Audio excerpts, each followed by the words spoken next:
Hello friends, welcome to your own YouTube channel Scary Night Express।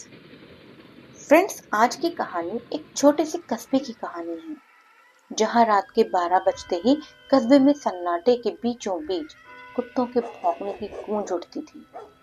वहां के लोग दहशत में रहते थे और अपने घरों में दुपक जाते, खिड़कियां और दरवाजे बंद कर लेते। सन्नाटे में एक अजीब परछाई नजर आती है जो लोगों को गायब कर देती है। उन लोगों का कोई सुराग नहीं मिलता। स्थानीय लोगों का मानना है कि वे परछाई उन्हें नदी पार स्थित एक पुरानी हवेली में ले जाती है। लेकिन वहां क्या होता है? क्या सच में कोई अलौकिक शक्ति है या इसके पीछे कोई भयानक राज छुपा है? गांव के कुछ लोग इस रहस्य का पर्दाफाश करने की योजना बनाते हैं। क्या वह इस रहस्य को जान पाते हैं? आइए हो जाइए सवार अपने एक्सप्रेस में इस डरावनी कहानी का सामना करने के लिए, जिसका नाम है आखिरी भौंक। कस्बे का नाम चंद्रपुर था। दिन में शांत, लेकिन रात होते ही यह कस्बा किसी डरावनी किताब की तरह हो जाता।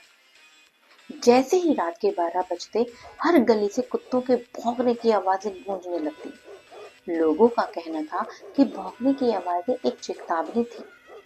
असली डर उसके बाद आता है। लोगों ने देखा कि एक काली परछाई रात के अंधेरे में झील के किनारे से निकलती और उन गलियों में घूमती जहां रोशनी कम होती थी। जिसने भी इस परछाई को देखा वह या तो गायब हो गया या उसकी लाश नदी के किनारे मिली। गांव के लोगों ने आखिरकार इस रहस्य और डर का पर्दाफाश करने का निर्णय लिया। कब तक इस डर के सारी जिंदगी गुजारेंगे? सबने निर्णय लिया कि रामू मिस्त्री, जो कस्बे का सबसे निडर आदमी था, वह इस परछाई की सच्चाई जानने की कोशिश करेगा। उसने अपने दोस्तों श्याम और गोपाल को साथ लिया। तीनों ने रात 11 बजे कस्बे के पुराने कुएं के पास छुपकर इंतजार किया।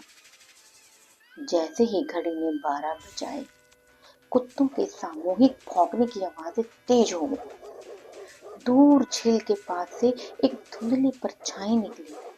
परछाई चलती हुई कस्बे के भीतर आई। उसके साथ ठंडी हवा का झोंका आया, जिससे उनकी रूह कांप गई। वे तीनों परछाई का पीछा करते हुए नदी तक पहुंचे। वहां उन्होंने देखा कि परछाई धीरे धीरे एक पुरानी हवेली की ओर बढ़ रही थी। इस हवेली के बारे में कहा जाता था कि यह 50 साल से खाली पड़ी है। लेकिन जैसे ही वे हवेली के करीब पहुंचे, राम की चीख निकल गई। हवेली के अंदर कुछ लोग जिंदा थे, लेकिन उनकी आंखों में खून उतर आया था। वे जंजीरों से बंधे थे और उनके चेहरे पर भयानक पागलपन की झलक थी। हवेली के अंदर एक अजीब सी बू थी, जैसे सड़ी हुई चीजों की। हवेली के सबसे बड़े कमरे में एक भयानक बूढ़ी औरत बैठी थी। उसकी आंखें लाल और उसके हाथ में एक काला पत्थर था। जैसे ही वह पत्थर को घुमाती, परछाई की शक्ल बदल जाती।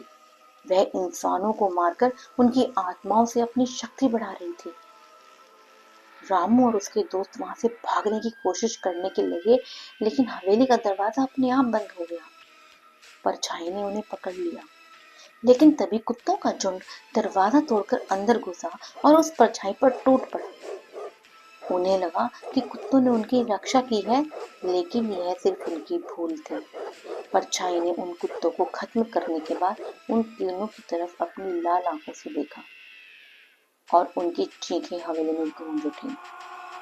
सुबह जब कस्बे के लोग जागे, तो उन्होंने नदी के किनारे रामू, श्यामू और गोपाल के कपड़े और खून के धब्बे पाए। परछाई ने एक बार फिर अपनी ताकत दिखा दी थी। उस रात के बाद चंद्रपुर में कोई भी कुत्ते की भौंकने की आवाज नहीं आई। हवेली अब भी वही थी, लेकिन अंदर क्या था यह जानने की हिम्मत किसी में नहीं थी। कस्बा हमेशा के लिए डर के साए में डूब गया। तो फ्रेंड्स, यह थी आज की कहानी आखिरी भौंक। उम्मीद करती हूँ आपको पसंद आई होगी। अगर पसंद आए तो please like, share and subscribe जरूर करिएगा। धन्यवाद।